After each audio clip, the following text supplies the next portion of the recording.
నమస్తే, పొలిటికల్ వ్యాస్కు స్వాగతం. మనతో పాటు ప్రొఫెసర్ ముదిగొండ శివప్రసాద్ గారు, నవలా చక్రవర్తి, చారిత్రక నవలా చక్రవర్తి, చరిత్రకు సంబంధించినటువంటి మరుగున పడినటువంటి అనేక విషయాలను ఇప్పుడు తెర మీదకి తీసుకువచ్చి గతంలో ఎందుకు మరుగున పడ్డైనటువంటిది తెర మీదకి తీసుకొస్తున్నటువంటి ప్రొఫెసర్ శివప్రసాద్ గారు. సార్ నమస్తే అండి. సార్, ఎన్నికలు జరుగుతున్నాయి. చరిత్ర, వర్తమానం, భవిష్యత్తు మూడిటికి ముడిపడి ఉండేటువంటివి ఎన్నికలు.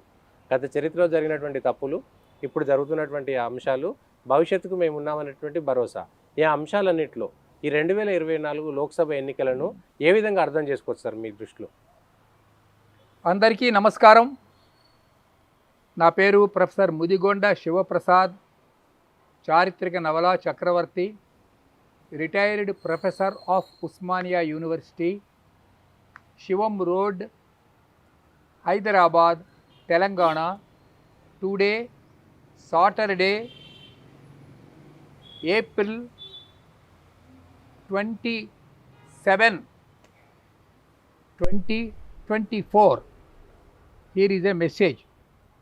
ముందుగా ఈ పొలిటికల్ వాయిస్ అనే పేరుతో ఉన్నటువంటి ఒక ఉన్నత ప్రమాణాలు కలిగినటువంటి ఛానల్ ద్వారా వీక్షిస్తున్నటువంటి వీక్షకులకు అందరికీ కూడా క్రోధినామ సంవత్సర నూతన వసంతము, శ్రీరామనవమి, చైత్రమాసం యొక్క శుభాకాంక్షలను అందజేస్తూ ఉన్నాను. ఇప్పుడు భారతదేశంలో సార్వత్రిక ఎన్నికలు జరుగుతూ ఉన్నవి. అంటే ఒక ఆంధ్రప్రదేశ్లో మాత్రం పార్లమెంటుతో పాటు అసెంబ్లీ ఎన్నికలు కూడా జరుగుతున్నాయి. మిగతా దేశమంతా కూడా దాదాపు 550 నియోజకవర్గాలలో పార్లమెంట్ ఎన్నికలు జరుగుతూ ఉన్నవి. 5 ఏళ్లకు ఒకసారి పార్లమెంట్ ఎన్నికలు వస్తుంటాయి, మీకు తెలిసిన విషయమే.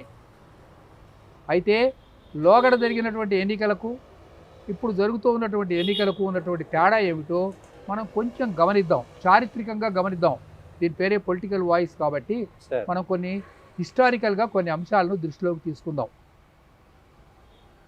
గార్డియన్ అని ఒక ఇంగ్లీష్ పేపర్ ఉంది. ఈ పేపరు లండన్ నుంచి అచ్చవుతూ ఉంటుంది, అందరికీ తెలుసు. ఇది చాలా ఫేమస్ పేపరు.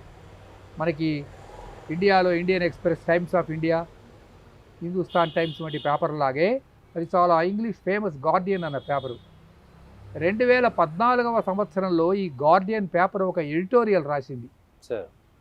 ఈ ఎడిటోరియల్లో ఏం రాసిందంటే, మనం అంటే బ్రిటిష్ వాళ్ళం ఇప్పటి వరకు అంటే 2014 వరకు భారతదేశాన్ని ప్రాక్సీ అంటే పరోక్షంగా పరిపాలిస్తూ వచ్చాం. 2014 వరకు కూడా 2014 వరకు మనమే భారతదేశాన్ని పరిపాలిస్తూ వచ్చాం. ఇప్పుడు భారతదేశాన్ని భారతీయులు పరిపాలించుకోవడం మొదలుపెట్టారు అని ఒక ఎడిటోరియల్ రాసింది. నరేంద్ర మోడీ అధికారంలోకి వచ్చాక సార్, ఈ వాక్యాన్ని కొద్దిగా మనం విశ్లేషణ చేద్దాం. అవును సార్. 1947కు ముందు జరిగినటువంటి స్వాతంత్ర పోరాటం మీ అందరికీ తెలుసు. ఎందరో బలిదానాలు చేశారు. భారతదేశాన్ని శాశ్వతంగా వాళ్లే పరిపాలించుకోవాలన్న దృష్టితో బ్రిటిష్ వాళ్ళు చేసినటువంటి దమనకాండ మనందరికీ తెలుసు. 47లో స్వాతంత్రం వచ్చింది అంటే అది ఎలాంటి స్వాతంత్రం? భారతదేశాన్ని 3 ముక్కలు చేశారు. ఈస్ట్ పాకిస్తాన్ అన్నారు, వెస్ట్ పాకిస్తాన్ అన్నారు, ఆక్యుపైడ్ పాకిస్తాన్ అన్నారు, లడక్ అన్నారు, తర్వాత టిబెట్ అన్నారు. ఇవన్నీ కూడా వెళ్ళిపోయినాయి కదా. కాబట్టి మొత్తం ఒక తలలేని మొండెంలాగా చేసి ఇండియాని మనకు స్వాతంత్రం ఇచ్చారు. దానిని కూడా నెహ్రూ వంశం చేత పరిపాలింపజేశారు. పేరుకు నెహ్రూ గారు ప్రధానమంత్రే కానీ దాన్ని అప్పుడు పరిపాలించిన వాడు ఎవరు? ఎలెన్ మౌంట్ బాటన్. ఆ తర్వాత బ్రిటిష్లో ఉన్నటువంటి వాళ్లకు తొత్తులాగానే పరిపాలించారు. నెహ్రూ గారి తర్వాత ఎవరు వచ్చారు? ఆయన కూతురు వచ్చింది. ఆవిడ ఏం చేసింది? దేశం మీద ఎమర్జెన్సీ పెట్టింది. ఎప్పుడు జరగలే ఇట్లాంటి దుర్మార్గం భారతదేశం మీద.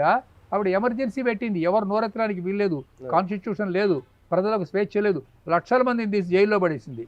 ఇప్పుడు మన వాళ్ళు ఏమంటున్నారు? ఇందిరమ్మ రాజ్యం అని పాట పాడుతున్నారు. అవునండి, అవును. ఏమిటి ఇందిరమ్మ రాజ్యం అంటే? మళ్ళీ ఎమర్జెన్సీ పెట్టి అందరినీ జైల్లో వేస్తారా? ఆలోచించండి. ప్రజలకు తిండి లేదు, స్వాతంత్రం లేదు, పత్రికలు మూసేయించారు. నేను స్వయంగా చూచాను కాబట్టి ఈ విషయాలు మీకు చెప్పగలుగుతున్నది. 50 ఏళ్ల నాటి మాట. అవును. పరమ దుర్మార్గం అన్నమాట. ఆ తర్వాత ఏమైంది? ఆ తర్వాత ఆమె కొడుకు వచ్చాడు. అన్నీ కరప్షన్సే, అన్నీ హవాలా వ్యాపారాలే. ఆకాశం నుంచి భూమి వరకు, భూమి నుంచి భూమి కింద భూగర్భం వరకు, అంటే కోల్ మైన్స్, కోల్ కుంభకోణాలు, కోల్ కుంభకోణాల తర్వాత భూమి మీద కుంభకోణాలు, తర్వాత ఆకాశంలో కుంభకోణాలు, అంటే హెలికాప్టర్లలో పర్చేస్లో కుంభకోణాలు, ఇంకా భూమి మీద జరిగినటువంటి అన్యాయాలు. ఒకటేమిటి బోఫోర్స్ అన్యాయాలు అని విదేశీ బ్యాంకులు, స్విస్ బ్యాంకులు, వర్జిన్ ఐలాండ్స్ బ్యాంకులు, తర్వాత మారిషస్ బ్యాంకులు, ఇలా పెనామా బ్యాంకులు, ఎక్కడెక్కడ బ్యాంకులు ఉన్నాయో విదేశీ బ్యాంకులు అక్కడ ఈ ధనమంతా తీసుకెళ్ళి దోచిపెట్టారు. ఇది సరిగ్గా బ్రిటిష్ వాళ్ళు చేసిన పనే కదా. ఓకే. 1947కు ముందు ఏదైతే ఉన్నదో అదే పని 1947 తర్వాత కూడా 2014 వరకు ఈ దేశంలో జరిగింది ఇదే దోపిడీ. ఆ తర్వాత ఎవరు వచ్చారు? ఇటాలియన్స్ వచ్చారు. అట్లా ఇటాలియన్స్ ఎట్లా అంటాం? మన్మోహన్ సింగ్ కదా పరిపాలించారు. మన్మోహన్ సింగ్ ఇదే ప్రాక్సీ సార్, ఒక తోలుబొమ్మ అంటారు. ఓకే. మన్మోహన్ సింగ్ ఫేస్ ముందు మన్మోహన్ సింగ్ని పెట్టి వెనకాల నుంచి ఇటాలియన్స్ పరిపాలించారు. సోనియా గాంధీ వాళ్ళ కుటుంబం వాళ్ళు, వీళ్ళందరూ ఇటాలియన్స్. తర్వాత పోపు గారు, అక్కడ పోప్ జాన్ పాల్ అని ఉండేవాడు. ఇక్కడ వాళ్ళందరి మతం మార్చండి, ఇండియన్స్ అందరినీ మతం మార్చండి, ఇండియా దెబ్బంతా కూడా విదేశాలకు పంపించండి అని చెప్పి సోనియా గాంధీని ఈ దేశానికి పంపించారు వాళ్ళు. ఓకే. ఈ విధంగా చూసినప్పుడు ఏం జరిగింది భారతదేశంలో? 2014 వరకు కూడా పరోక్షంగా మళ్ళీ బ్రిటిషర్స్ అంటే పాశ్చాత్యులు పరిపాలించినట్లే మళ్ళీ వీళ్ళు ఇటాలియన్స్ పరిపాలించారు, అమెరికన్ పరిపాలించారు. మన దేశం మీద అమెరికా వాళ్ళ యొక్క ఆధిపత్యం, గుత్తాధిపత్యం ఉండేది. మనకేం స్వాతంత్రం ఉండేది కాదు. ఓ 10 రోజులు వాజ్పేయి మధ్యలో వచ్చిన ఆయన్ని వెంటనే దింపేసేశారు. ఇలా ఎన్నెన్ని దుర్మార్గాలు జరిగాలో అన్నెన్ని దుర్మార్గాలు కూడా ఈ 75 సంవత్సరాల భారతదేశ చరిత్రలో జరిగింది. ఇది మన కళ్ళ ముందు మనం చూసామండి. గత ఎన్నికలకి 2020 అంటే 2014 నుంచి నరేంద్ర మోడీ పరిపాలిస్తున్నాడు. 10 ఏళ్ల పాటు పాలన సాగింది. ఆ పాలనకు మిగిలినటువంటి పాలనకు ఉన్నటువంటి వ్యత్యాసం ఏమిటి? మూడోసారి నరేంద్ర మోడీ ఎందుకు గెలవాలి? గెలవాల్సినటువంటి అవసరం ఏమున్నది? నరేంద్ర మోడీ అధికారంలోకి వచ్చాక ఆయన ప్రధానంగా డెవలప్మెంట్ అన్నటువంటి దాని నినాదాన్ని తీసుకున్నాడు. ఈ దేశంలో హిందువులు ఉన్నారు, క్రైస్తవులు ఉన్నారు, ముస్లింలు ఉన్నారు, పార్సీలు ఉన్నారు, లింగాయతులు ఉన్నారు, సిక్కులు ఉన్నారు, జైనులు, బౌద్ధులు, ఒకళ్ళేమిటి అనేక రకాలైన వర్గాలు ఉన్నాయి కదా. నరేంద్ర మోడీ ఈ భేదాన్ని చూపించలేదు. ఓకే.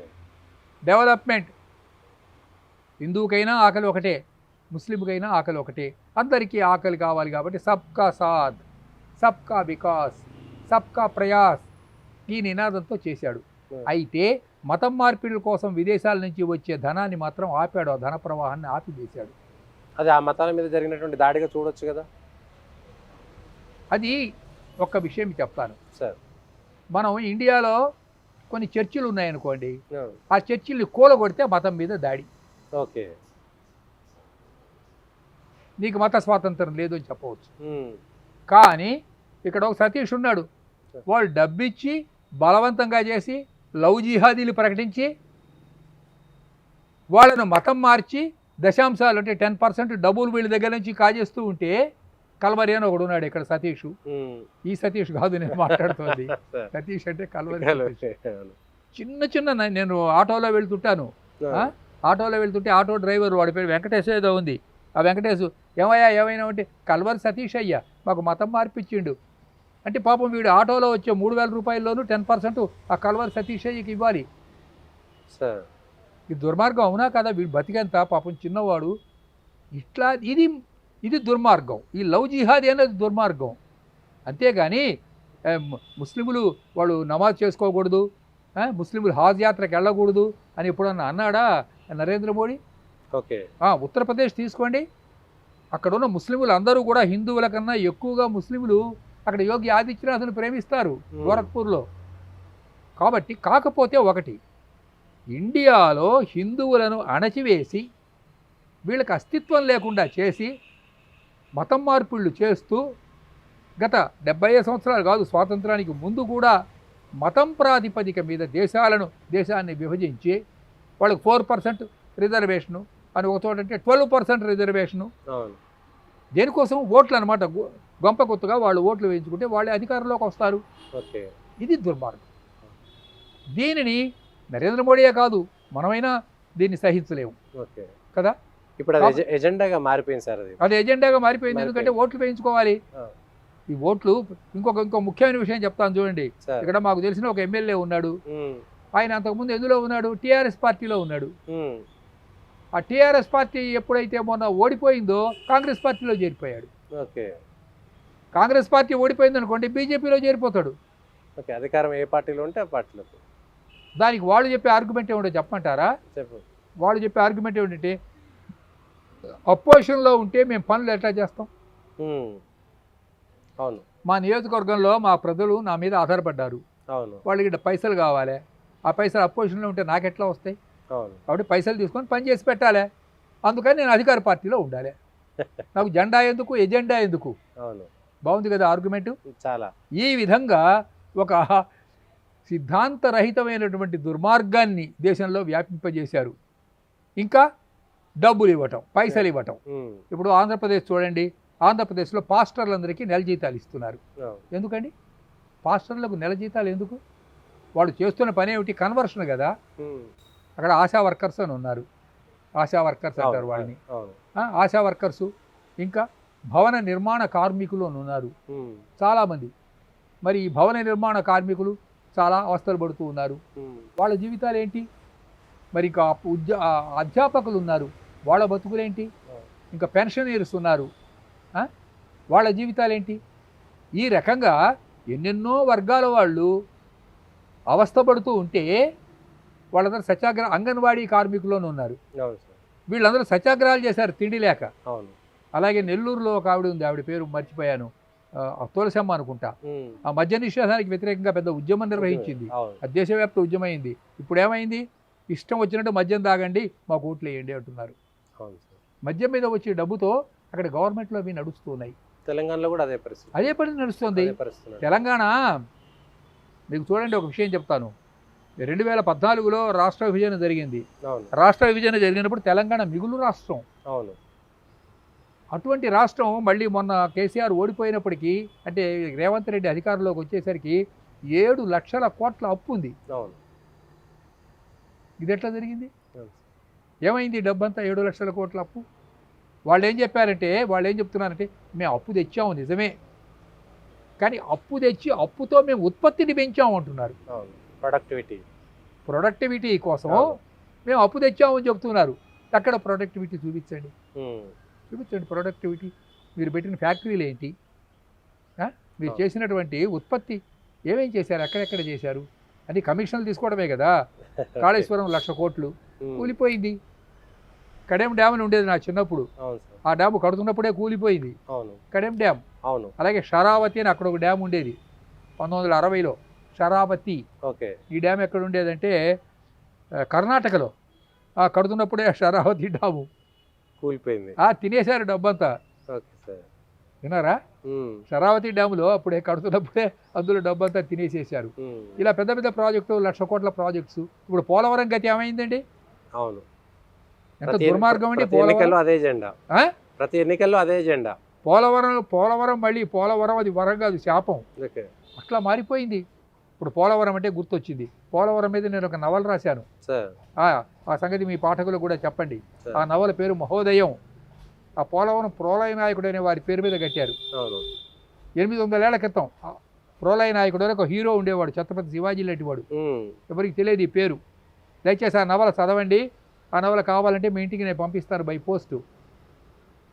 970-132-75-39. మళ్ళీ ఇంగ్లీష్లో చెప్తాను. 9701327539.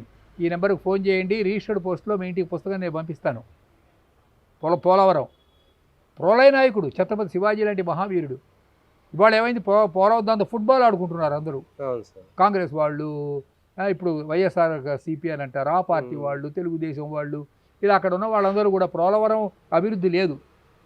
నరేంద్ర మోడీ వచ్చాక అన్నావు వందే భారత్ అన్నాడు, నమో భారత్ అన్నాడు, ఏవో రకరకాల పేర్లు పెట్టాడు.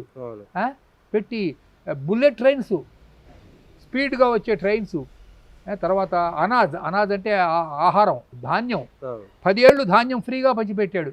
మరి ఇంతకంటే ఇంకా మీకు సోషలిజం ఏం కావాలండి? ఉచితంగా ప్రతిఫలాపేక్ష లేకుండా పంచిపెట్టాడు. మరి అక్కడ హేమామాలిని ఫిల్మ్ యాక్ట్రెస్ ఉండేది, ఈవిడ బీజేపీ తరఫున అక్కడ మథుర అనే ఊరు నుంచి గెలిచింది. అంతకుముందు తాగడానికి నీళ్లు లేవు అక్కడ. ఈవిడ వచ్చిన మరుక్షణమే ఇంటింటికి నల్లాలు వచ్చినాయి. ఆ మథుర మొత్తం క్లీన్ చేశారు. గంగా పరిశుద్ధ ప్రణాళిక అని ఒకటి వేశారు, క్లీనింగ్ ది గ్యాంజెస్ అని ఒక స్కీము. గంగా పరిశుద్ధమైంది, యమున పరిశుద్ధమైంది. తర్వాత కాశీలో కారిడార్ నిర్మించారు. 500 ఏళ్ల నుంచి 4 లక్షల మంది బలిదానాలు చేశారు, తలలు నరికేసేశారు. ఎప్పటి నుంచి? ఆ బాబర్ నుంచి నిన్నటి వరకు. అలాంటి అయోధ్యలో భవ్యమైన దివ్యమైన నవ్యమైనటువంటి ఒక రామాలయాన్ని నిర్మించారు. ప్రతిరోజు వాళ్ళ 1 నుంచి 2 లక్షలు, ప్రతిరోజు 1 నుంచి 2 లక్షల మంది వెళ్ళి చూస్తున్నారు. అంటే మీరు ఒకటి అడగచ్చు, రాముడి గుడి కడితే మా ఆకలి తీరుతుందా? ఎగ్జాక్ట్గా కేసీఆర్ కేటీఆర్ అదే చెప్పారు, కాషాయం జెండా పడితే కడుపు నిండుతుందా, కాషాయం జెండా కడితే కడుపు నిండుతుందా, జై శ్రీరామ్ అంటే కడుపు నిండుతుందా, జై శ్రీరామ్ అంటే కడుపు నిండుతుందా, జై కేసీఆర్ అంటే కడుపు నిండుతుందా? చెప్పండి. జై కేసీఆర్ అని అందరి చేత అనిపించుకుంటే కడుపు నిండుతుందా?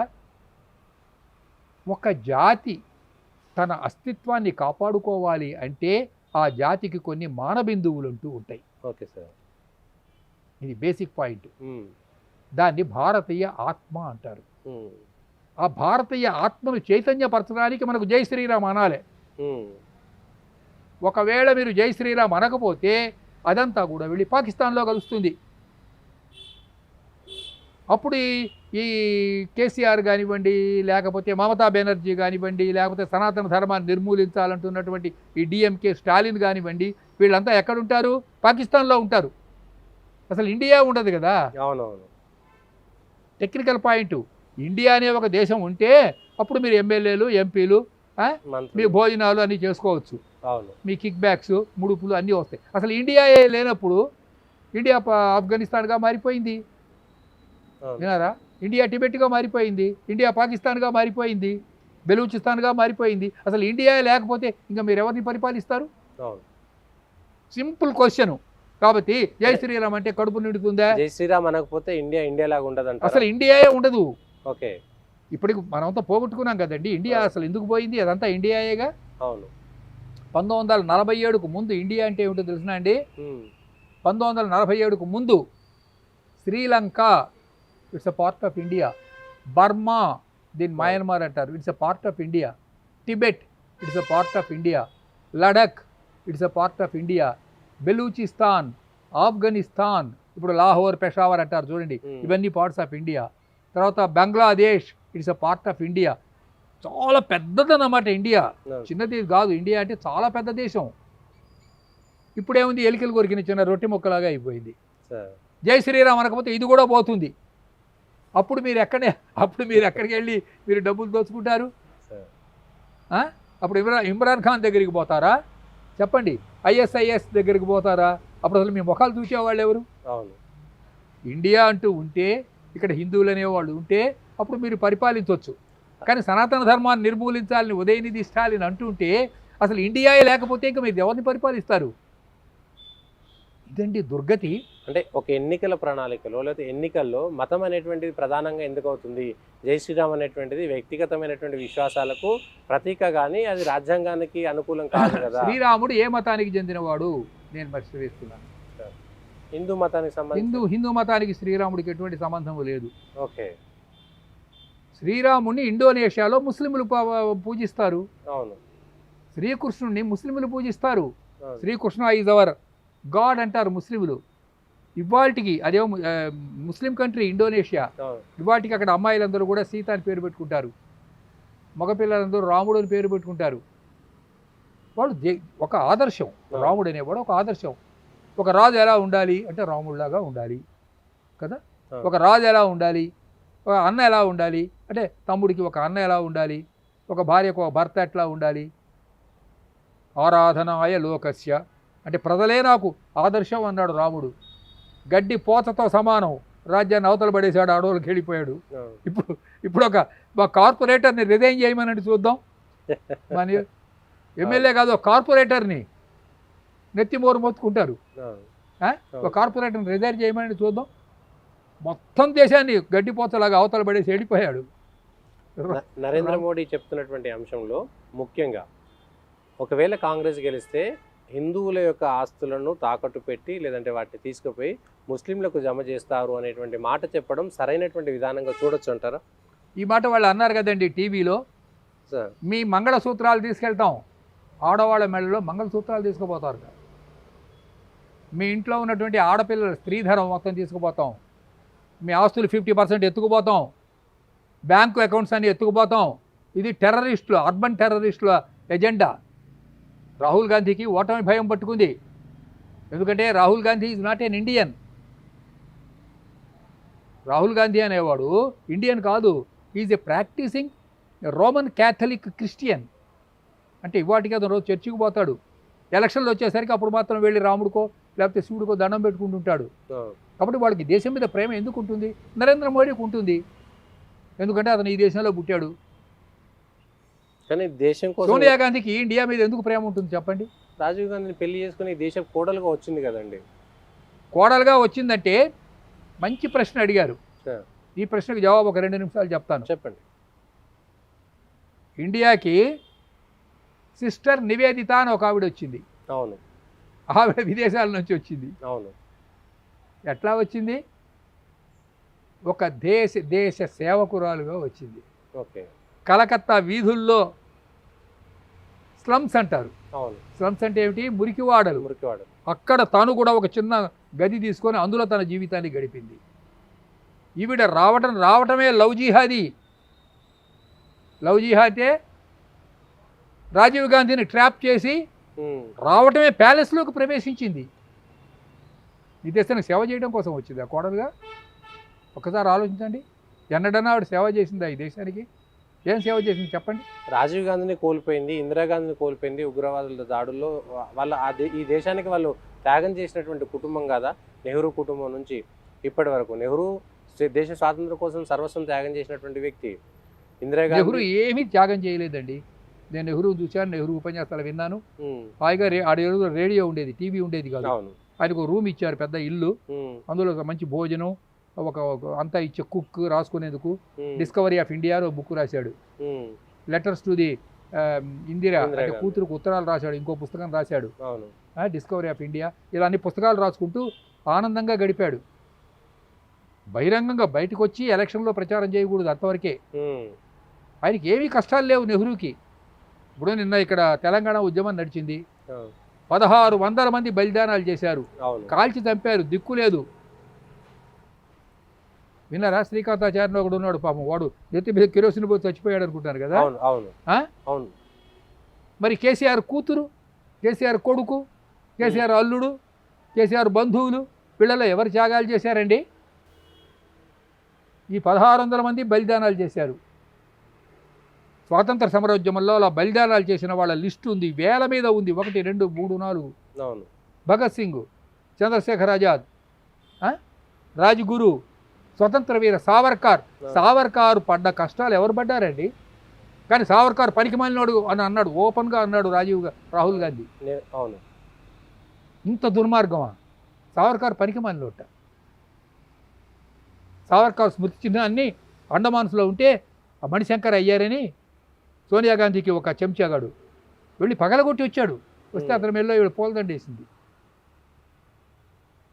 మణిశంకర్ ఒక జీవితంలో 2 సార్లు, ఒకే జీవితంలో 2 యావజ్జీవ కారాగార శిక్షలు అనుభవించినటువంటి వాడు సావర్కార్.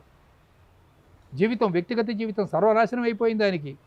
వాళ్ళు స్వాతంత్ర సమరయోధులండి. అర్జీ పెట్టుకున్నాడు, బ్రిటిష్కి అర్జీ పెట్టుకున్నాడు అనేటువంటిది కదా ఆరోపణ. అర్జీ పెట్టాడో పెట్టలేడో వీళ్ళు చూసి వచ్చారా? ఒకవేళ పెడితే టాక్టికల్గా పెట్టుకొని ఉండవచ్చు నేను అంటున్నా. అవును. రాజకీయాలను ముక్కుసూటిగా ఉండవు. అర్జీ పెట్టుకుంటే ఇక దొంగ వెధవ అయిపోయినట్టేనా? వీళ్ళు చేసిన త్యాగాలు ఏమిటండి? నెహ్రూ జైలుకు పోయాడు, గాంధీ జైలుకు పోయాడు, జైలుకు పోలేదని ఇప్పుడు నేను చెప్తోంది ఇంతసేపు. గాంధీ గారు జైలుకు పోయినాడు, సరే ఆయనకి ఏముంది, ఆయన తిండి తినేవాడు కాదు, జైల్లో కూర్చున్నా బయట కూర్చున్న ఉపవాసాలే కదా. గాంధీ గారికి తిండి లేదు, ఈయనకేం లోపం లేదు. ఆయన చేసిన త్యాగం కన్నా ఎక్కువ ఫలితం ప్రైమ్ మినిస్టర్ అయిపోయాడు ఇండియాకి. ఆయనకు అర్హత లేదంటారా ప్రైమ్ మినిస్టర్? అలాంటి అర్హత గలవాళ్ళు ఆ రోజులో ఒక 1000 మంది ఉన్నారు. నెహ్రూ కన్నా అర్హత గలవాళ్ళు 1000 మంది ఉన్నారు. నిజం చెప్పాలంటే సర్దార్ వల్లభాయ్ పటేల్ ఇంకా ఎక్కువ అర్హత గలవాడు. సర్దార్ వల్లభాయ్ పటేల్ ముఖం చూడలేదు నెహ్రూ. తెలంగాణలో 1948లో ఇక్కడ భయంకరమైనటువంటి రజాకారుల దుర్మార్గాలు జరుగుతున్నప్పుడు పోలీస్ యాక్షన్ చేస్తాను అంటే వద్దన్నాడు. నిజాం నవాబుతో షరీక్ అయిపోయాడు నెహ్రూ. దిస్ ఈజ్ హిస్టరీ అండి. ఎన్నెన్ని తప్పులు చేశాడని నెహ్రూ కొన్ని మీ టీవీ చెప్పడానికి వీల్లేని విషయాలు కొన్ని ఉన్నాయి, అవి టీవీలో చెప్పకూడదు. ఎవరన్నా వస్తే పర్సనల్గా అడిగితే చెప్తాను నెహ్రూ చేసిన మరికొన్ని పాపాలు ఏమిటో. సరే ఏదో అయిపోయింది అనుకోండి హిస్టరీ. కాబట్టి నెహ్రూ తర్వాత ఇందిరాగాంధీ దేశం మీద ఎమర్జెన్సీ పెట్టింది. కచ్చదీవు అని ఉంది, కచ్చదీవు అది దానం చేసింది ఎవరికి? శ్రీలంక వాళ్ళకి దానం చేసింది కచ్చదీవు. అవునా? ఎందుకు దానం చేసింది? 1974 అడగండి. డిఎంకే వాళ్ళు అడగాలి ఈ సంగతి. మీకు సిగ్గు శరం లేదా? కచ్చదీవు దానం చేసిందే, ఆవిడతో మీరు ఎన్నికల పొత్తు ఎట్లా పెట్టుకున్నారు తమిళనాడులో అని ఆ ఉదయనిధి స్టాలిన్ వాళ్ళ నాన్న ఇంకో స్టాలిన్ ఉన్నాడు. అసలు స్టాలిన్ అయితే అది ద్రవిడనేమా అంటే చెప్పండి? I'm asking a direct question. Dravidism మాది, ద్రవిడియన్ ఆర్గ్యుమెంట్ మాది, ద్రవిడ దేశం మాది, ద్రవిడ ఉద్యమం. Is it a Dravidian name? It's a Russian name. Then how can we call you a Dravidian? నీ పేరే అసలు ద్రవిడియన్ కాదు. నువ్వు ద్రవిడియుడు ఎట్లా అవుతావు? ద్రవిడ ఉద్యమానికి, ద్రవిడ సంస్కృతికి నువ్వు ఏ రకంగా నాయకత్వం వహిస్తావు? సిద్ధరామయ్య అని ఒకడు ఉన్నాడు ఇక్కడ కర్ణాటకలో. అతను అధికారంలోకి రాగానే మొన్ననే సావర్కారు పేరును పాఠ్యపుస్తకాల్లోంచి తీసివేశాడు. హెడ్గేవారి పేరును పాఠ్యపుస్తకాల్లోంచి తీసివేశాడు. నిన్న పొద్దున ఒక కాంగ్రెస్ పాపం, అతను కాంగ్రెస్ కార్పొరేటర్ ధార్వాడ్లో, వాళ్ళ అమ్మాయి నేహా అనే అమ్మాయిని ఫియాజ్ అనేవాడు లవ్ ట్రాప్ చేస్తే ఆ పిల్ల ఆత్మహత్య చేసుకొని చచ్చిపోయింది. కేసు లేదు. ఎంత దుర్మార్గం అండి వీళ్ళు చీఫ్ మినిస్టర్లా మనకి. CHIEF, no they are CHEAP, chief ministers వీళ్ళు. ఈ దుర్మార్గాన్ని మనం ప్రత్యక్షంగా కళ్ళతో చూస్తున్నాం. సందేశ్ ఖాళీలో ఎన్ని దుర్మార్గాలు జరిగాయి. లేదు, చాలా సత్పురుషుడు ఆ సందేశ్ ఖాళీలో షాజహాను నాకు చాలా మంచి మిత్రుడు. అతను ఏం తప్పు దొరికిన పిల్లని దొరికినట్టు రేప్ చేశాడు, హత్యలు చేశాడు, డబ్బులు దోచుకున్నాడు. నిన్న పొద్దున కరీముల్లానే అతని బంధువు వాళ్ళ ఇంట్లో తవ్వుతుంటే భూమి బోలెడన్ని ఫారిన్ ఆర్మ్స్ అంటే విదేశానికి చెందినటువంటి ఆయుధాలన్నీ బయటపడ్డాయి. ఈ మమతా బెనర్జీ అని ఆవిడ హిందువు కాదు. ఈజ్ నాట్ ఏ హిందూ. మమతా బెనర్జీ అంటే ఊరికి అట్లా పేరు పెట్టుకుంది. పేరు పెట్టుకోవడానికి ఏముంది, ఏ పేరైనా పెట్టుకోవచ్చు. ఆవిడ షీజ్ ఎ ముస్లిం. ఆవిడకి హిందూయిజం మీద ఎటువంటి ప్రేమ లేదు. అక్కడ శ్రీరామనవమి ఉత్సవాలు జరపనివ్వట్లేదు ఆవిడ. She's not allowing to conduct Sri Rama Navami ఉత్సవాలు. She's not allowing to conduct ఇవి ఎట్లా అంటారు దుర్గా ఉత్సవాలు, దుర్గా పూజను జరగనివ్వదు. ముస్లింల ఓట్లతో ఆవిడ బతుకుతున్నది. హిందువులను చంపిందండి ఫిజికల్గా. నరేంద్ర మోడీ ఇప్పుడు మళ్ళీ తిరిగి అధికారంలోకి వస్తే భారతదేశంలో ఉన్నటువంటి ముస్లింలకు ఏమి భయం లేదు, హాయిగా ఉంటారు, సుఖంగా జీవిస్తారు. నిజం చెప్పాలంటే పాకిస్తాన్లో ముస్లింల రక్షణ, వాళ్ళ ప్రైమ్ మినిస్టరు వాడి పేరేమిటి, ఇమ్రాన్ ఖాన్ అని ఉన్నాడు. వాళ్ళ ప్రైమ్ మినిస్టర్కి అక్కడ దిక్కు లేదు. పాకిస్తాన్లో భయంకరమైన జీవితం, తిండి లేదు. శ్రీలంకలో తిండి లేదు. కానీ ఇండియాలో ముస్లింలు సుఖంగా ఉన్నారు. జాకిర్ హుసేన్ దగ్గర నుంచి, ఫక్రుద్దీన్ అలా అహ్మద్ దగ్గర నుంచి, అబ్దుల్ కలాం దగ్గర నుంచి వాళ్ళందరూ ప్రెసిడెంట్ ఆఫ్ ఇండియాగా చేశారు కదండి. ఇక్కడ సుఖంగా జీవిస్తారు, సురక్షితంగా జీవిస్తారు. కాకపోతే ముస్లింలు ఏమనుకోవాలి, మేము కూడా ఈ దేశ పౌరులమే అనుకోవాలి, మేము పాకిస్తాన్ పౌరులమని అనుకోకూడదు వాళ్ళు. అంతేగాని ఇప్పుడు ఉదాహరణకి హైదరాబాద్ పాత బస్తీ ఉందండి, అక్కడ రోహింగ్యాలు అని ఉన్నారు, ISIS ఏజెంట్లు ఉన్నారు. అవునా? వీళ్ళంతా ఏమిటి? ISIS అంటే అదొక ఉగ్రవాద సంస్థ. ఇక్కడ నుంచి రిక్రూట్మెంట్ సెంటరు. వీళ్ళని తీసుకెళ్ళి ఇక్కడ నుంచి సిరియాకు పంపిస్తూ ఉంటారు. అందరికీ తెలిసిన విషయం ఇది, కొత్త పాయింట్లు కాదు ఇవి. ఎయిర్పోర్ట్లో పట్టుకున్నారు. అవునా? ఇలాంటి దుర్మార్గాలు చేయవద్దని చెప్తున్నాం, అంతేగాని ముస్లింలు ఈ దేశ పౌరులు సుఖంగా బతుకుతారు. వాళ్ళు అంటే కాంగ్రెస్ పాలన అనేటువంటిది విదేశీ భావజాలంతో జరిగింది. విదేశీ భావజాలం కాదండి, అది ఒక దరిద్ర పార్టీ అండి. ఓకే. దోచేశారు దేశంలోకి, డబ్బు మిగలలే. ఇప్పుడు రేవంత్ రెడ్డి అధికారంలోకి వచ్చాడండి, ఇప్పుడు ఏంటి ఆయన చేతిలో ఉంది? మొత్తం అప్పులు, 7 లక్షల కోట్ల అప్పులు. ఈయన ఎట్లా తీరుస్తాడో చూద్దాం. తను డబ్బు ఈ అప్పంతా తీర్చాలి, రాష్ట్రాన్ని అంతా పరిపాలించాలి. ప్లస్ సోనియా ట్యాక్స్ అని ఒకటి ఉంది. సోనియా ట్యాక్స్ అంటే ఏంటి? మరి ఆవిడ పార్టీ నడపాలంటే ఆవిడకి కొన్ని లక్షల కోట్ల డబ్బు కావాలి కదా. ఆ డబ్బు ఎక్కడి నుంచి వస్తుంది? ఎక్కడి నుంచి వస్తుందండి? కర్ణాటక నుంచి, తెలంగాణ నుంచి రావాలి. ఎందుకంటే ఈ రెండు కాంగ్రెస్ రూల్డ్ స్టేట్స్ కదా. కాబట్టి కాంగ్రెస్ రూల్డ్ స్టేట్స్ నుంచి సోనియా ట్యాక్స్ అది కూడా రహస్యంగా వసూలు చేసి ఆవిడకి పంపించాలి. బీజేపీ పాలిత రాష్ట్రాల నుంచి అట్లనే ట్యాక్స్ పోదా కేంద్ర ప్రభుత్వం? ఎక్కడ సెల్ఫ్ సఫిషియెంట్గా ఉన్నాయి ఎక్కడికక్కడ. బీజేపీ పాలిత రాష్ట్రాలు ఎక్కడికక్కడ సెల్ఫ్ సఫిషియెంట్గా ఉన్నాయి. కేంద్రంలో ఇక్కడ 2 చోట్ల, ఇప్పుడు ఉదాహరణ కేంద్రంలో బీజేపీ ఉంది, ఉత్తరప్రదేశ్లో బీజేపీ ఉంది. ఇక వాళ్ళకి ఆర్థికంగా ఇబ్బంది ఏముందండి? ఎవరి డబ్బు ఎవరు తినక్కర్లేదు. అంటే బీజేపీలో దొంగలు లేరా అని మీరు అడగొచ్చు. దొంగలు అనేవాడు భూమి మీద ఎక్కడైనా ఉంటాడు. వాడు సిరియాలో ఉంటాడు, శాన్ ఫ్రాన్సిస్కోలో ఉంటాడు, ఇండియాలో ఉంటాడు. ఒకవేళ బీజేపీలో దొంగలు ఉంటే ఒక 1% ఉంటారు. కానీ కాంగ్రెస్లో 99% దొంగలే ఉంటారు. విన్నారా? అక్కడ ఎవడన్నా ఒక సత్పురుషుడు 100కి ఒకడు ఎవడన్నా మంచివాడు ఎక్కడన్నా దొరికితే వాడిని టెలిస్కోప్ వేసి చూసుకోవాలి. అలాగే బీజేపీలో ఎక్కడ వాడు దొంగ ఉన్నాడు, వాడు దొంగ అండి అని అంటే నేను ఒప్పుకుంటా. కానీ 100కి కనీసం ఇందులో 90-95% వీళ్ళు మంచి వాళ్ళు ఉంటారు. ఎందుకంటే వాళ్ళు భారత మాతకు జై అంటుంటారు. ఇక్కడ హైదరాబాద్లో చేనేంబర్ రోడ్లో ఒకడు ఉన్నాడు, యాదగిరి అని. మా ఫ్రెండ్ ఒకడు వచ్చి యాదగిరి చాలా మంచివాడండి అన్నారు. అదేంటయ్యా, ఆయన చాలా చెడ్డోడని చెప్పారు నాకు అందరూ అన్నా. చాలా మంచివాడు సార్, పైసలు తీసుకొని పని చేసి పెడతాడు. కనీసం పని అయినా చేసి పెడుతున్నాడు డబ్బులు తీసుకొని. మిగిలిన వాళ్ళు డబ్బులు తీసుకున్న పని కూడా చెయ్యరు.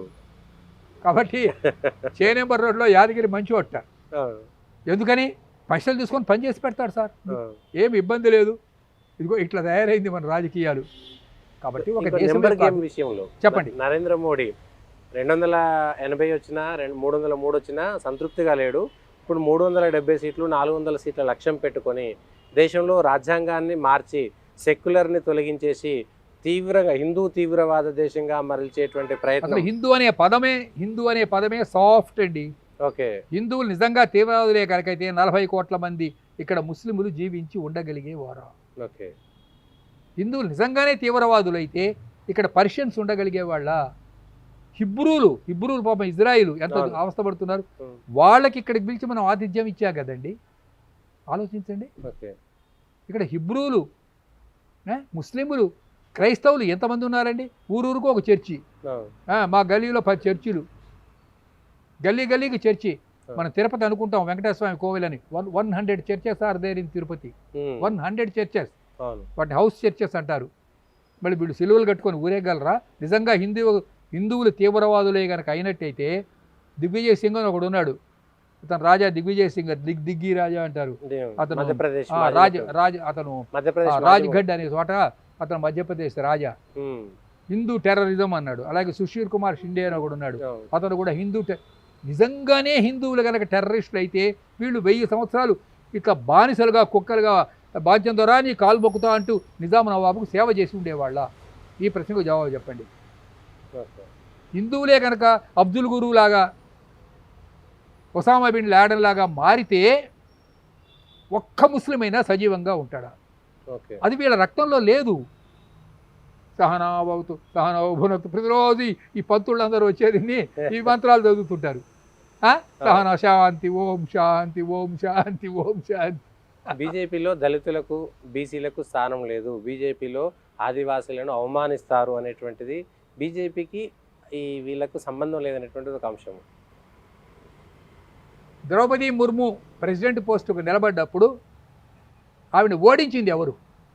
ఓడించాలని ప్రయత్నించింది ఎవరు? ఆవిడ ఎవరు? ఆదివాసీయా లేకపోతే ఆవిడ అగ్రకులానికి చెందిందా? ఆవిడ ఓడించాలని ఆవిడ మీద పోటీకి యశ్వంత్ సిన్హా అంటే అగ్రకులానికి చెందినవాడు, అతన్ని పోటీకి నిలబెట్టింది ఎవరు? ఈ కాంగ్రెస్ వాళ్ళు కదా.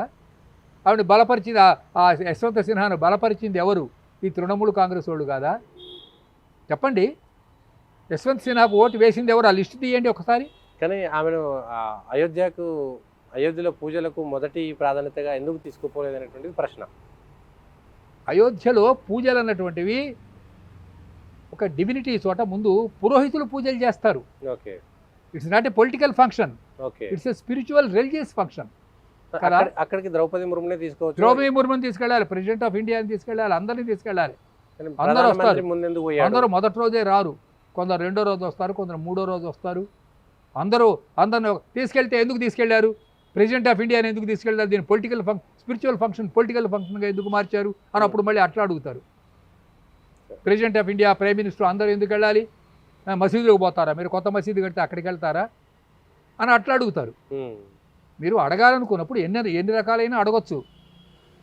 కాబట్టి ఈ దేశంలో ఆదివాసీలకు, దళితులకు, స్త్రీలకు ఇక్కడికి తమిళ సై అని ఒక ఆవిడ వచ్చిందండి. ఆ తమిళ సైని అవమానించింది ఎవరు? స్త్రీ అన్నది కూడా చూడకుండా ఒక గవర్నర్ను అవమానించి ఆవిడకి ఇంటర్వ్యూ కూడా ఇవ్వకుండా అవమానించింది ఎవరు చెప్పండి? ఎందుకు ఇంత దారుణం ఎందుకు చేసినట్లు? ఫలితం ఏమైంది? ఇప్పుడు అనుభవిస్తున్నాడు. Now he's enjoying the fruits of his own sins. తిరిగి రాదంటారా? తెలంగాణలో మళ్ళీ పుంజుకోదంటారా? నాకేం తెలుసండి, I'm not an astrologer. But ప్రజల యొక్క మనోభావాలు, ప్రజలు ఎట్లా కావాలంటే అట్లా, ప్రజలు ఎటుగా ఓట్లు వేస్తే అట్లా పోతారు. ఓకే. ప్రజలు ఎవరికి ఓటేస్తారో నేను ఎట్లా చెప్తాను? నా ఓటు సంగతి ఏదో నేను చెప్పగలుగుతాను. కానీ mood of the nation is in favour of Narendra Modi. Mood of the nation. ఏం చేశారు సార్? అంటే 10 ఏళ్ల పాటు నరేంద్ర మోడీ భారతదేశానికి అంత గొప్ప చేసింది ఏమున్నది? ఎందుకు తీసుకురావాలి ఆయన మళ్ళా? నరేంద్ర మోడీ అంతకుముందు వాళ్ళు చేసిన అప్పులన్నీ తీర్చాడు. వేల లక్షల కోట్ల అప్పులు. భారతదేశం మిగులు దేశం అయింది. 11వ స్థానంలో ఉన్నటువంటి ఆర్థికమైన భారతదేశాన్ని 5వ స్థానానికి తెచ్చాడు. ఆయన ఇంకో 10 ఏళ్ళు కనుకుంటే ఇది 3వ స్థానానికి, అంటే అమెరికా, చైనా, నెక్స్ట్ ఇండియా. ఎంత పెద్ద అచీవ్మెంట్ అండి ఇది. దేశాన్ని మొత్తం దోచుకొని తిన్నారు కదా. అండర్ గ్రౌండ్ నుంచి నరేంద్ర మోడీ నిన్న బ్రహ్మోస్ అని ఒక ప్రయోగం చేశారు. ఈ సంగతి చాలామందికి తెలియదు. బ్రహ్మోస్, ఆ బ్రహ్మోస్ని ఇప్పుడు ఇండోనేషియా, మలేషియా, జపాన్ వాళ్ళు కొనుక్కుంటున్నారు. ఈ టెక్నాలజీ ఇండియా నుంచి కొనుక్కుంటున్నారు. పూర్వం ఈ టెక్నాలజీని ఎవరు ఎక్కడి నుంచి తెచ్చుకునేవాళ్ళు? వాళ్ళు అమెరికా నుంచి కొనుక్కునేవాళ్ళు. అర్థమైందండి? అంత మిగులు దేశంగా మారింది. పాపం నరేంద్ర మోడీ 16 గంటలు పనిచేస్తాడండి. మన ముఖ్యమంత్రులు 16 గంటలు నిద్రపోతారు. ఆయనకి తనకంటూ సొంతంగా ఒక జత బట్టలు తప్ప ఇంకేం లేవు. వీళ్ళకి ఒక్కొక్కడికి 10,000 ఎకరాలు భూములు. కానీ ఆయన విదేశాలకు తిరిగి బాగా ఎంజాయ్ చేస్తున్నాడు అనేటువంటిది కదా ఆరోపణ. అవునండి, ఆయన విదేశాలకు వెళ్ళి ప్రపంచానికి నాయకత్వం వహించాడు. ఇవాళ who is the world leader today? It is not Trump, it is not Biden, it is not Jinping, or it is not Sunak, that is Britain. Narendra Modi is the world leader today. ఇండియాకి లీడర్ కాదు, మొత్తం ప్రపంచానికి leader. కానీ అది fabricated propaganda లాగా ఉంది, కానీ నిజం అది కాదు అంటారు. మరి అడగండి. యుక్రెయిన్ యుద్ధం జరుగుతుంటే 20,000 మంది యుద్ధాన్ని ఆపేసి మధ్యలో 20,000 మంది పిల్లల్ని మన వాళ్ళు ఇండియాకి తీసుకొచ్చాడు. అవునా? ఒక్క మాట చెప్తాను సతీష్ గారు. Sir, Narendra Modi is a Patriot. Okay. whereas every congressman and every Dravidian leader, they are anti-nationals. Okay. This is definitely ఒప్పుకోండి, వాళ్ళకి దేశం మీద ప్రేమ లేదు. దేశభక్తి ఉంటే సరిపోతుందా? పేదల కడుపు నిండిపోతుందా? దేశభక్తి ఉంటే దేశం అనేది ఉంటుంది. ఓకే. దేశభక్తి లేకపోతే అబ్దుల్ గురువులు వాళ్ళ దేశాన్ని ఎత్తుకొని పోతారు. ఇండియా పోతుంది, పాకిస్తాన్ పోతుంది, కాశ్మీర్ పోతుంది. ఇండియా వెళ్ళి ఇప్పుడు టిబెట్ పోయింది. ఎందుకు పోయింది చెప్పండి? Tibet is a part of India కదా. ఏమైంది టిబెట్? అక్కడికి వెళ్ళి వీళ్ళని ప్రచారం చేసుకోమండి కమ్యూనిస్టులని. టిబెట్కి వెళ్ళి అక్కడ పార్టీ ఆఫీస్ పెట్టుకోమనండి. దేశభక్తి లేకపోతే అసలు దేశమే. ఇప్పుడు మీకు ఇల్లు అంటే ఒకటి ఉందండి, ఉంటే అక్కడ మీరు పొయ్యి పెట్టుకొని అన్నం వండుకుంటారు. ఇల్లు లేకపోతే ఏం చేస్తారు? రోడ్డు మీద కూర్చొని బెచ్చం ఎత్తుకోవాలి. Basic concept. అసలు ఇండియా అనే కాన్సెప్టే మీకు లేకపోతే, ఈ దేశాన్ని ప్రేమించడం అనేది లేకపోతే మీరు ఎందుకు పనిచేయాలి? ఎవరి కోసం పనిచేయాలి? ఎవరి కోసం పనిచేస్తారు? ఇది నా దేశము అన్న భావన ఉండబట్టి మీరు ప్రేమిస్తున్నారు ఈ దేశముని. ఈ దేశము నాది అన్న భావన ఉండబట్టి. నరేంద్ర మోడీ దేశంలో ఉన్నటువంటి యువతను మతం మత్తులోకి దించేసి తను ఎంజాయ్ చేస్తున్నాడు తప్ప వాళ్ళకి అభివృద్ధి ఫలాలు కానీ ఉద్యోగాలు కానీ భవిష్యత్తు పైన ఉండేటువంటిది లేకుండా మతం అనేటువంటి మత్తులోకి దించుతున్నారు. వాళ్ళ భవిష్యత్తు పాడైపోతుంది. అది వాళ్ళ ప్రశ్న. కాంగ్రెస్ చేస్తారు వాళ్ళు, ఇంకా తిడతారు నరేంద్ర మోడీ పనికిమాలిన వాడు అంటారు. వాళ్ళకి ఏమని తిడతారు నరేంద్ర మోడీని? మోడీ కాదు బోడీ అంటారు, కేడీలు అన్నారు, తిడతారు. అవును. ఒక హీరో దొరికాడు ఇవాళ ఇండియాకి. ఇండియా మొత్తాన్ని యునైట్ చేయాలి, ముక్కలు అయిపోతుంది చెప్తున్నారు. వేరండి, తెలంగాణ ఒక స్వతంత్ర దేశం అయిపోతుంది. ఓకే, పాకిస్తాన్ లాగా స్వతంత్ర దేశం. ఆంధ్రప్రదేశ్ ఇంకొక స్వతంత్ర దేశం అయిపోతుంది అంటున్నాడు కదండి, ఓపెన్గా అంటున్నారు కదండి వాళ్ళు. ఆ అతని పేరు ఏమిటంటే సురేష్. ఈ సురేష్ అన్నవాడు ఎవరు ఈ సురేష్? సిద్ధరామయ్య బ్రదరు. సిద్ధరామయ్య కాదు, అశోక్, డికే శివకుమార్ బ్రదరు. ఇతని పేరు డికే సురేష్, ఎంపీ. వింజకు దిగువ భాగంలో ఉన్నటువంటి మా దక్షిణాది రాష్ట్రాలు మేము ఒక ఇండిపెండెంట్ కంట్రీగా మేము డిక్లేర్ చేసుకుంటా ఉంటున్నాడు. అర్థమైందా? జై శ్రీరామ్ అనే ఒక నినాదం చేత దేశమంతా ఒకటే అన్న భావాత్మకమైన ఏకాత్మతను సాధించాలని పాపం వాళ్ళు రాత్రింబవళ్ళు పనిచేస్తూ ఉంటే వాళ్ళు నరేంద్ర మోడీని తిడితే ఏమిటి అర్థం ఏమిటనమాట? వాళ్ళ నోట్లో వాళ్ళు మట్టి కొట్టుకుంటున్నారు అని అర్థం. అర్థమైందా? వాళ్ళ నోట్లో వాళ్ళు మట్టి కొట్టుకుంటున్నారు. వాళ్ళ ఇంట్లో ఫ్యానుకు వాళ్ళే ఊరేసుకొని చచ్చిపోతారు. ఆంధ్రప్రదేశ్లో వాళ్ళ ఇంట్లో ఫ్యాన్ ఉంది కదా, ఆ ఫ్యానుకు వాళ్ళే ఊరేసుకొని చచ్చిపోతారు. అర్థమైందా? కాబట్టి దేశభక్తి కావాలి అనుకుంటే మనం బీజేపీకి ఓటు వేయవలసిందే. ఇంక దీనికి ప్రస్తుత పరిస్థితుల్లో ప్రత్యామ్నాయం లేదు. There is no alternative except to give a clear cut. అసలు ఇండియా ఎలక్షన్లలో చైనాకి ఏం పని అండి? వాళ్ళకి డబ్బిచ్చారు, ఆరోపణలు కాదు స్వచ్ఛంగా కనపడుతుంటే. Who is that Pradeep Purkayastha? వాడికి 70 కోట్ల డబ్బు ఇచ్చారు. ఏమిటి వాళ్ళు చేసే పని? నరేంద్ర మోడీ పనికి మాలినోడు, చైనా చాలా గొప్ప దేశం అని రోజు అందులో ప్లాంట్ చేయాలి. You have to plant news items in social media. అందుకని 70 కోట్ల డబ్బు ఇచ్చారు. అడిగేవాళ్ళు లేడండి వీళ్ళని. ఈ దుర్మార్గాలన్నీ కూడా ఒక రోజు నుంచి కాలేదు. ఇవాళ సతీష్ గారు, ఈ దుర్మార్గాలన్నీ కూడా 50 ఏళ్ళు 60 ఏళ్ళు 70 ఏళ్ళుగా నడుస్తూ వచ్చినాయి. అది 2014లో ఒకసారి ఆగింది. దాన్ని భరించలేకపోతున్నారు అమెరికా వాళ్ళు, చైనా వాళ్ళు. చైనా ఎందుకు భరిస్తుంది? ఇండియా అగ్రదేశం అయితే. కాబట్టి అన్ని రకాల దీన్ని ధ్వంసం చేయాలని వాళ్ళు ప్రయత్నాలు చేస్తున్నారు. దయచేసి వినండి, చేయెత్తి నమస్కరించి చెబుతున్నాను. నరేంద్ర మోడీ మళ్ళీ ఇవాళ కాదు 10 ఏళ్ళు అతను ప్రధానమంత్రిగా ఉంటే మన దేశం అమెరికా కన్నా చైనా కన్నా కూడా అగ్రదేశం అవుతుంది ప్రపంచంలో. గౌరవంగా తలెత్తుకొని తిరుగుతాం. నిరుద్యోగులు అనేవాళ్ళు ఉండరు. ఎకానమీ పెరుగుతుంది. ఎకానమీ పెరిగితే అందరూ సుఖంగా జీవించగలుగుతారు. నెహ్రూ వరుసగా 3 సార్లు ప్రధానిగా చేసినటువంటి చరిత్రలో స్వతంత్ర భారతదేశంలో నెహ్రూకు మాత్రమే అది ఉంది. ఎక్కువ కాలం ఇందిరాగాంధీ చేసిన మధ్యలో కాస్త డిస్టర్బెన్స్ వచ్చింది. ఆమె ప్రధానమంత్రిగా చేసింది ఎక్కువ కాలం. ఆ స్థాయిలో పేరు ప్రజల్లో, ఆ స్థాయిలో మక్కువ నరేంద్ర మోడీకి ఉందంటారా? అంత చరిష్మా, అంత ప్రజల్లో అంత ఆయనకు? నెహ్రూ నేను చూచాను, ఆయనకు ఆ రోజు చాలా చరిష్మా ఉండేది. అవును, చాలా ఉండేది. ఇందిరాగాంధీకి ఉండేది కానీ ఎమర్జెన్సీ తర్వాత ఒకసారి పోయింది. ఓకే, 1975 ఆవిడ ఎమర్జెన్సీ పెట్టిన తర్వాత ఇంకా ఆవిడ మీటింగులు పెడితే అక్కడ ఎవరు జనం 5 కూడా వచ్చేవాళ్ళు కాదు. ఇందిరాగాంధీకి అంతకుముందు కొంచెం, అసలు మొదట్లోంచి ఇందిరాగాంధీ పెద్ద లీడర్ ఏం కాదు. నెహ్రూకు మాత్రం చాలా గ్లామర్ ఉండేది. ఎవరు వస్తున్నట్టే 10 లక్షల మంది వచ్చేవాళ్ళు. ఇప్పుడు ఆ నెహ్రూ సరసన ఇందిరాగాంధీ సరసన నరేంద్ర మోడీ నిలబడగలుగుతారా? నెహ్రూ కన్నా ఇందిరాగాంధీ కన్నా నరేంద్ర మోడీ దేశభక్తుడు. నెహ్రూ కన్నా నెహ్రూ అసలు దేశభక్తుడే కాదండి. స్వతంత్ర పోరాట నో నథింగ్ జీరో.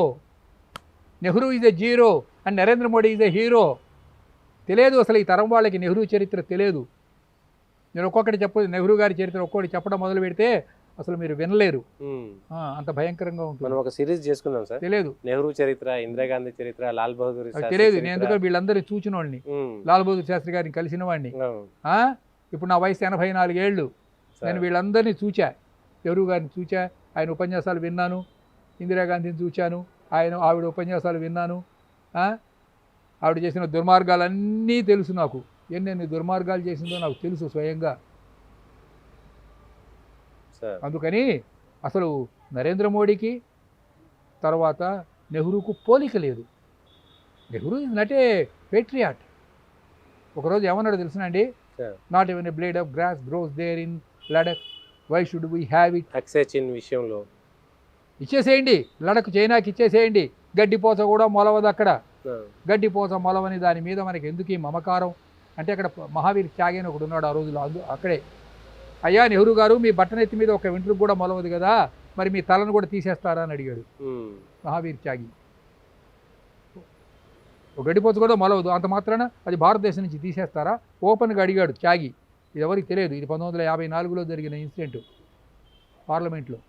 కాబట్టి Nehru is not a patriot, okay. వేరే Narendra Modi is a patriot. Narendra Modi దేశభక్తుడు, రాష్ట్రభక్తుడు. నెహ్రూ కుటుంబంలో ఎవ్వరూ ఇప్పటివరకు దేశభక్తులు పుట్టలేదు. నెహ్రూ కానీ అరే వాళ్ళు పుడితే ఈ దేశపు డబ్బంతా కూడా విదేశీ బ్యాంకులకు ఎందుకు తరలించారు చెప్పండి నాకు జవాబు. నిజంగా వాళ్ళు దేశభక్తులు అయితే ఈ దేశపు డబ్బుని ఈ దేశ ప్రజలకు, ఇక్కడ ఉన్నటువంటి పేదవాళ్ళకు కాకుండా, ఇక్కడ ఉన్నటువంటి అట్టడుగు వర్గాల వాళ్ళకు కాకుండా విదేశాలకు ఎందుకు తరలించారు డబ్బు? అంటే వాళ్ళు వచ్చిందే డబ్బు దోచుకోవడం కోసం కదా. ఇవాళ అదే జరుగుతున్నది. ఎన్నడన్నా రాహుల్ గాంధీ ఇండియాలో ఉన్నాడా అండి? ఉన్నాడా ఎప్పుడన్నా?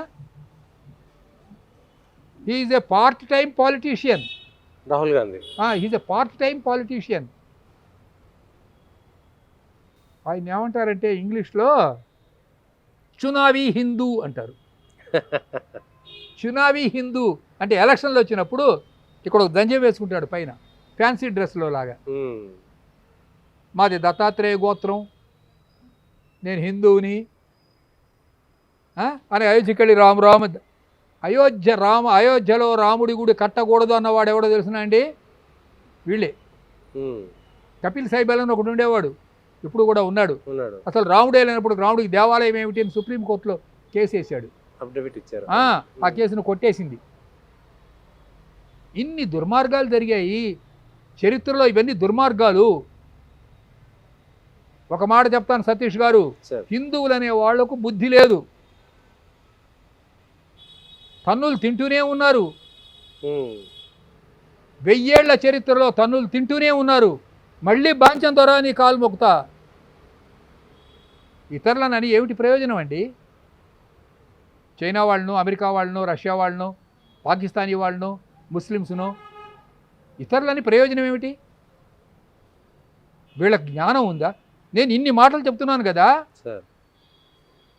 పోలింగ్ డే నాడు వీళ్ళు పోలింగ్ బూత్కి వెళ్ళి పువ్వు గుర్తుకు ఓటేయరు, ఇంట్లో కూర్చొని ఉంటారు. చూడండి, ఇది ఈ దేశపు దుస్థితి. దీన్ని శంఖచక్రాలు పెట్టుకొని శ్రీ మహావిష్ణువు వచ్చినా బాగు చేయలేడు. చాలా విషయాలు చెప్పాను, ఇంకోసారి మరికొన్ని విషయాలు చెప్తాను. నేను మీకు ఇవ్వదలుచుకున్న సందేశం ఒక్కటే, దయచేసి కమల్ గుర్తుకు ఓటేయండి, నరేంద్ర మోడీని గెలిపించండి. నరేంద్ర మోడీ గెలిస్తేనే ఈ దేశానికి అస్తిత్వం ఉంటుంది, లేకుంటే ఈ దేశం మళ్ళీ అధోగతికి వెళ్ళిపోతుంది. భారతీయుడుగా జీవించాలి అంటే, మన దేశాన్ని మనం కనీసం రక్షించుకోవాలి అనుకుంటే, ఈ దేశాన్ని మనం కాపాడుకోవాలి. చైనా నుంచి, అమెరికా నుంచి, పాకిస్తాన్ నుంచి మనం కాపాడుకోవాలి అనుకుంటే దయచేసి బీజేపీకి ఓటు వేయండి. నమస్కారం. థ్యాంక్ యూ శివప్రసాద్ గారు. ఇది నరేంద్ర మోడీకి, అదేవిధంగా 2024 ఎన్నికలకు భారతదేశానికి ఉన్నటువంటి సాపేక్షత ఏమిటి, దానికి ఉన్నటువంటి ముఖ్యమైనటువంటి ఇంట్రెస్ట్ ఏంటి అనేటువంటి విషయాలపైన చక్కగా విశ్లేషించారు.